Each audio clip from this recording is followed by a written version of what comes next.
नमस्कार, मैं कमलेश कबीर आपका एक बार फिर स्वागत करता हूं इस नए एपिसोड में। याद करिए एक ऐसी घटना जिसने पूरे देश को झकझोर कर रख दिया था और वो हुई थी पुलवामा में 2019 के लोकसभा चुनाव से ठीक पहले। सीआरपीएफ की गाड़ी के ऊपर, कॉन्वॉय के ऊपर जो है वो हमला किया गया और फिर उसके बाद में उसमें सीआरपीएफ के 40 जवान शहीद हो गए। अब लगातार जो है वो नरेंद्र मोदी के विरोध में जो अंधे हो चुके थे उन लोगों का निशाना एक ही था कि आरडीएक्स कहां से आया, उसकी जांच क्यों नहीं हुई, आज तक उसका पता क्यों नहीं चला। और उसमें एक से बड़े एक जो है वो बुद्धिजीवी लोग भी शामिल थे।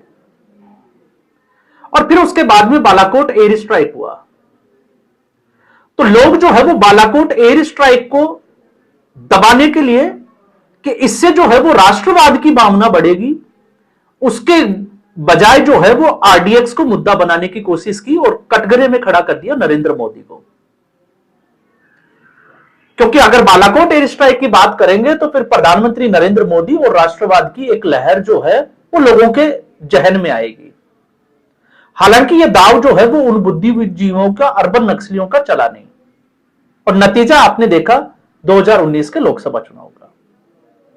अब ठीक इसी में जो लोग पहलगाम की जो घटना हुई, लगातार उसमें भी जो है वो 22 अप्रैल को कि आतंकवादी आए कहां से। अरे भारत में किसी आतंकवादी को आने की जरूरत क्या है और क्यों जरूरत पड़ी है? क्योंकि भारत में आस्तीन के सांप जो है वो बहुत सारे पाले हुए हैं और ये सिर्फ किस लिए पाले गए? ये सिर्फ और सिर्फ हमारी गलतफहमियों की वजह से। इसके लिए जिम्मेवार कोई नहीं है, इसके लिए जिम्मेवार है हमारी संस्कृति, हम खुद। क्यों है? अगर आप इसका कारण जानने बैठोगे तो जिन लोगों ने, आप सोचकर देखिए गलतफहमी किस किस की थी और उस गलतफहमियों को क्या हुआ।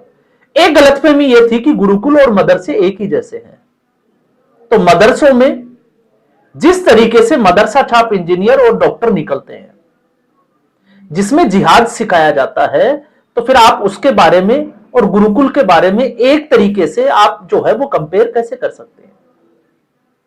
दूसरा, वेद, पुराण, बाइबल, गीता, कुरान, ये सब जो है वो एक समान है। ये भी किसकी गलतफहमी थी? हम ही लोगों की। उन लोगों को कोई गलतफहमी नहीं है क्योंकि उनके लिए उनका मजहब, उनका जिहाद और उनकी संस्कृति जो है वो सबसे ऊपर है, फिर चाहे किसी की हत्या करनी पड़े, चाहे बम फोड़ना पड़े। और यही एक वजह था कि आप सोचकर देखिए, पंजाब के 2 टुकड़े हुए तो आज पाकिस्तान का जो पंजाब है उसमें कितने हिंदू है, जबकि एक भारत का पंजाब है। तो स्थिति आपको समझनी पड़ेगी क्योंकि यह राजा रणजीत सिंह की एक बहुत बड़ी भूल थी। और फिर हम बात करें तो आप यह भी सोचकर देखिए, दुनिया की टॉप यूनिवर्सिटी तक्षशिला और नालंदा आज भी जो है वो अपने इतिहास को सजाए हुए, भले ही उसको नष्ट किया गया हो, लेकिन आज भी वो नालंदा है। लेकिन तक्षशिला, रावलपिंडी कैसे बन गया, यह सवाल हमारे जहन में क्यों नहीं आता? तो जो लोग आज भी ऐसे भाईजान के ऊपर, क्योंकि भाईजान तो मैं कहूंगा नहीं, जिनके ऊपर भरोसा करते हैं, तो फिर उसका अंजाम क्या होगा उसके लिए आप तैयार रहिए। तो जो लोग मानवाधिकार के बहाने और जम्मू कश्मीर में जाकर पहलगाम अटैक के बाद में लोगों से सिंपैथी के लिए जो है वो लगातार इंटरव्यू ले रहे, उनसे भी यह सवाल बनता है कि आखिर किस तर्ज पर, जो ये कहते थे कि कश्मीर जो है वो आंसू बहा रहा है, कश्मीर घड़ियालू आंसू बहा रहा था। किसके लिए बहा रहा था? क्योंकि उस घटना से उनकी रोजी रोटी छीन ली थी, लोगों में डर का माहौल था और लोगों ने, पर्यटन जो है वो लगभग खत्म हो गया था जिसके सारे उनकी जिंदगी चलती थी। उनको यह दुख नहीं था कि हिंदू मारे गए ना, और यह हमारी गलतफहमी थी। तो जो लोग आज भी गंगा जमुनी तहजीब यह सोचकर कि ऐसा दौर आएगा, तो मुझे लगता है फिर उसके लिए इस तरीके की खबरें ही जो है वो देखने को मिलेगी।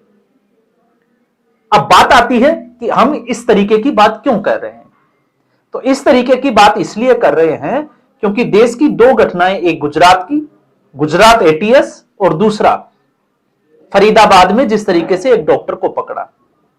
ये दोनों घटनाएं इशारा करती है कि आपको अपनी अगर संस्कृति बचानी है, अपनी सभ्यता, अपने लोगों को बचाना है, तो ऐसे लोगों पर चौकन्ना रहना पड़ेगा।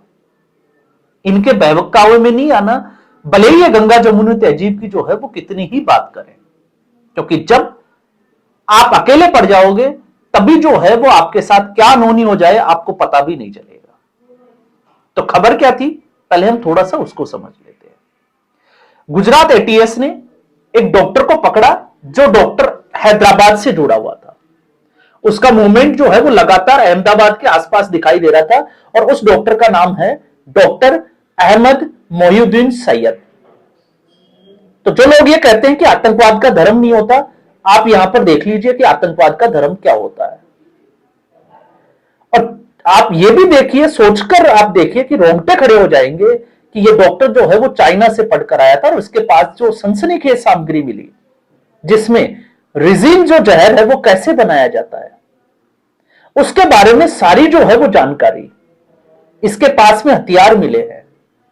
और ये रेजिन जो है वो इतना खतरनाक बायोकेमिकल होता है कि अगर इसको पानी में मिला दिया जाए, सूंघा दिया जाए, या किसी पेपर के ऊपर लगा दिया जाए, आधी से भी कम बूंद, तो वो उस आदमी को मारने के लिए बहुत है। तो आप सोच के देखिए किस तरीके से आपको ना हथियार की जरूरत है, ना बम फोड़ने की जरूरत है, और आप लाखों लोगों का जीवन ले सकते हैं। ये एक डॉक्टर है जिसको हमारी संस्कृति में यह बोला जाता है कि डॉक्टर का जो दर्जा होता है वो भगवान की तरह होता है। अब आप इसको क्या बोलोगे? और आप पूछिए अपने आप से कि इसका धर्म क्या है। और फिर सवाल यह होता है कि इसी धर्म से क्यों, यह भी तो सवाल होना चाहिए। क्योंकि आपको सेकुलर जो है उस शब्द की लगातार जो है वो धर्मनिरपेक्षता की घुट्टी पिलाई जाती है। ये जन्म घुट्टी है हमारी इस संस्कृति की, और उसमें जो है वो फिर हम आवाज उठाने से भी कतराते हैं, क्योंकि हमें हमारी आवाज इसलिए दबा दी जाती है कि हम धर्मनिरपेक्ष हैं। दूसरी घटना, आपको पता होगा फरीदाबाद से एक डॉक्टर को गिरफ्तार किया गया, डॉक्टर मुजमिल, जिसके घर से 360 किलो आरडीएक्स बनाने की सामग्री, अमोनियम नाइट्रेट, साथ में 20 बैटरियां, 20 क्लॉक।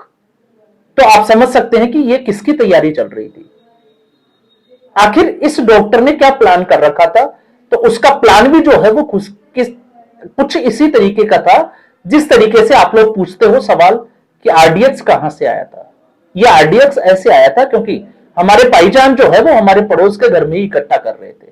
और किसके लिए इकट्ठा कर रहे थे? ये गंगा जमुनी तहजीब के लिए तो बिल्कुल नहीं कर रहे होंगे, ये किसी बड़े धमाके की तलाश में थे। और ये जो जगह है फरीदाबाद, दिल्ली से सिर्फ और सिर्फ जो है वो 35 किलोमीटर दूर। प्लान क्या था ये तो बाद में आएंगे, लेकिन आप सोच कर देखिए। और ये जम्मू कश्मीर पुलिस का जो है वो एक जॉइंट ऑपरेशन था, क्योंकि इसी तरीके से जम्मू कश्मीर से जिन लोगों को गिरफ्तार किया गया वो थे आरिफ निसार डार, इसके अलावा मकसूद अहमद डार, मौलवी इरफान, ये बड़े मौलवी है, इसके अलावा यासिर उल अशरफ, जमीर अहमद अहंगर जो कि गांदरबल से हैं, डॉक्टर मुजमिल अहमद पुलवामा, और फिर उसके बाद में डॉक्टर आदिल कुलगाम। तो मुझे किसी का नाम, किसी का धर्म यहां पर जो है वो बताने की जरूरत नहीं है। मेरा सर सिर्फ जो है वो कि आखिर इस तरीके की जो तैयारी की जाती है उसके पीछे क्या सिर्फ आतंकवादी संगठनों का ही हाथ है क्या? क्योंकि ये जैसे मोहम्मद से इनके तार जुड़े हुए हैं, बहुत सारी इंफॉर्मेशन एक दो दिन में सामने भी आएगी। लेकिन सवाल ये उठता है कि जब पुलवामा पहलगाम अटैक हुआ तो उसके बाद में आतंकवादी कहां थे?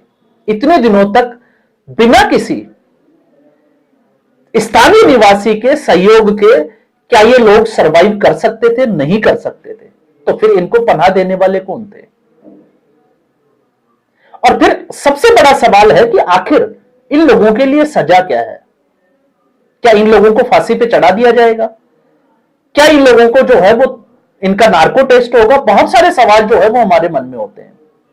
लेकिन अब जो है जिस इस देश में हम रहते हैं भारत में, उसके कानून को भी इस तरीके से बंधक बना लिया गया है कुछ लोगों के द्वारा कि अब जो है वो मानवाधिकार मानवाधिकार वाले जो है वो सामने आएंगे और सुप्रीम कोर्ट से दुहाई करते हुए नजर आएंगे।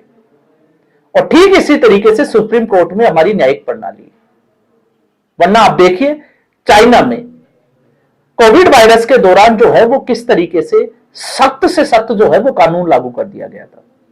आप सोचकर देखिए, अगर वैसा ही कानून इन लोगों का नार्को टेस्ट हो और किन किन लोगों ने इनको पनाह दी, उन सब लोगों को अगर फांसी पे चढ़ा दिया जाए एक बार के लिए, आप सोचकर देखिए, तो फिर इसका असर क्या होगा आगे के लिए।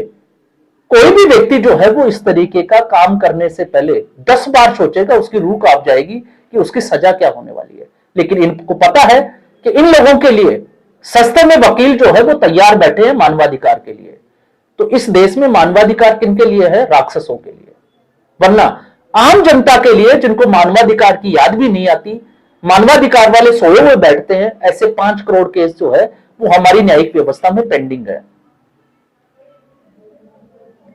पुलिस, एटीएस, हमारी जो है वो सुरक्षा एजेंसियां, खुफिया एजेंसियां इन लोगों को पकड़ती है और इन लोगों से इन्वेस्टिगेशन करती है कि इनसे जो है वो कुछ जानकारी मिलेगी। लेकिन इसी बीच या तो जमानत दे दी जाती है या मानवाधिकार के नाते जो है वो सुप्रीम कोर्ट कुछ अलग ही फैसला दे देता है और फिर ये बच निकलते हैं। और यही जो है वो इस देश जो है वो पहले से भुगत रहा है। तो सवाल जो है वो इन लोगों से तो बिल्कुल नहीं है, क्योंकि ये इन लोगों का कर्म है, इनको यही सिखाया जाता है। लेकिन सवाल हम लोगों से भी है कि कब तक जो है हम धर्मनिरपेक्षता का चोला ओढ़कर इस तरीके की गलतफहमी पालेंगे। क्योंकि पहले भी गलतफहमी पाली गई थी और आज भी जो है वो हम गलतफहमी पाल रहे हैं कि ये लोग शायद जो है वो मुख्य धारा में आ जाएंगे।